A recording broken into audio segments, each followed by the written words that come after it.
section of this video, we discussed creating a virtual you in the form of a video tutorial that you could utilize to push out recorded examples of your instructional delivery to parents, students, peers. What we're going to discuss now is creating a virtual you that is able to collaborate and interact with those same stakeholders utilizing Google Hangouts on Air and YouTube. So I am back to my YouTube homepage. You will sign in under your district email account. I'm actually signed in on a different account this time just so I could show you how the two accounts will interact. So at my home page, I'm again going to select my channel. I'm going to select Video Manager, and these are the same steps we take to get to Google Hangouts on Air in the first section. I'm then going to select Live Streaming. And again, I'm going to select Events right here. When I'm ready, I will select New Live Event, or some of you may have a blue button that says Create Live Event. I'm going to put in my title, and I'm going to make it public in this case. I can make it private as well, but just to do something different, we have public. I'm going to select Go Live Now. Okay. And I am redirected to my Google Hangouts on Air screen. Once that loads up, you'll see that we'll have the same format that we had for the first section of the video.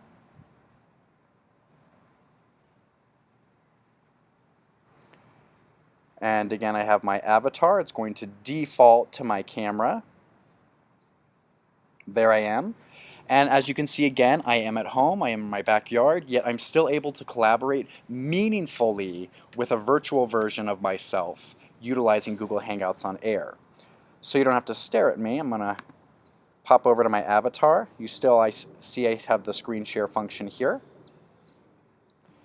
And what I'm actually going to do is once this loads up, I'm going to start the broadcast, and then I'm going to utilize the invite people element up here to pull other individuals into this. So I'm going to start the broadcast. Okay.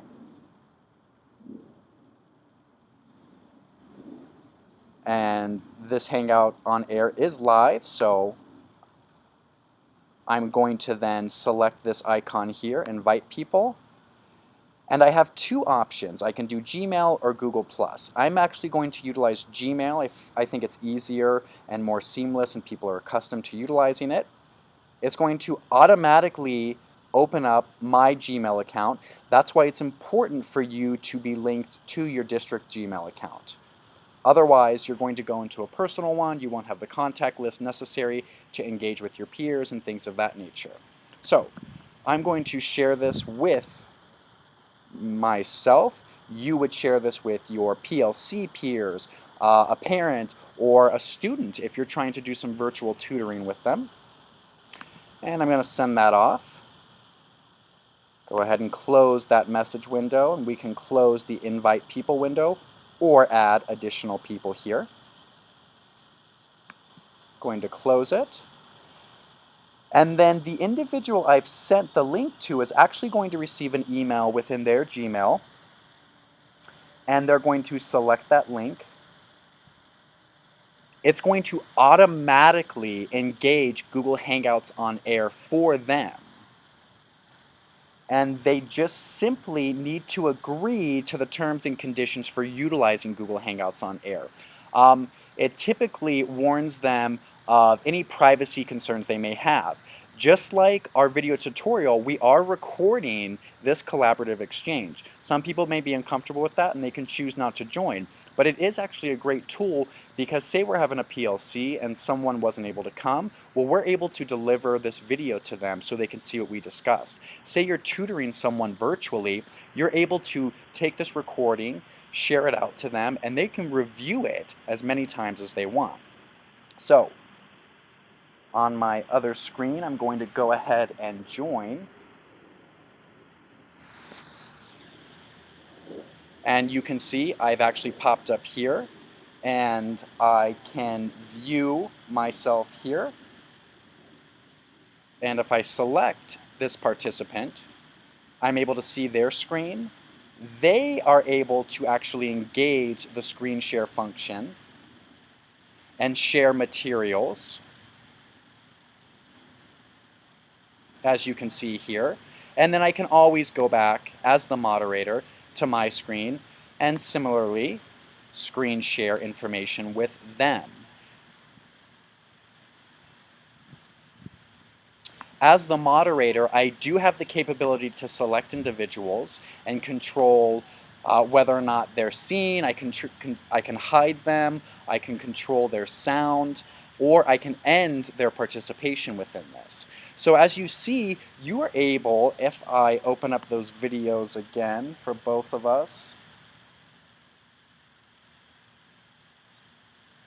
you are able to interact in real time with each other, share information with each other, and really have a virtual meeting or a virtual PLC that can be just as effective as an in-person PLC. So once I'm done, once we have I've exchanged all the information we need, I'm going to stop broadcast.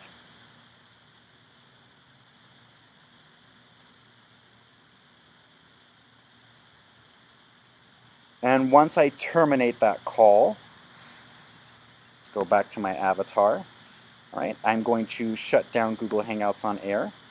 And you can see I've actually created a copy of that exchange that can then be shared with any absent participants. It can, in addition, if I'm working with a student doing some virtual tutoring, I can share that out to them again, and that's as simple as right-clicking the screen, get video URL, and then sharing that out to them, copy and paste, whether it's in an email or some other form that you desire. So, I hope you see some of the benefits of engaging collaboratively within virtual mediums. This is effective, as I said, for PLC groups, to do virtual trainings. With virtual trainings and PLC groups, there is a limit of 15 individuals at one time to engage with Google Hangouts on Air. So as long as you have 15 or less, this is the perfect medium for that. There is an additional function of Google Hangouts on Air you can utilize with YouTube for mass amounts of people, and we'll discuss that next. So thanks for sticking around again.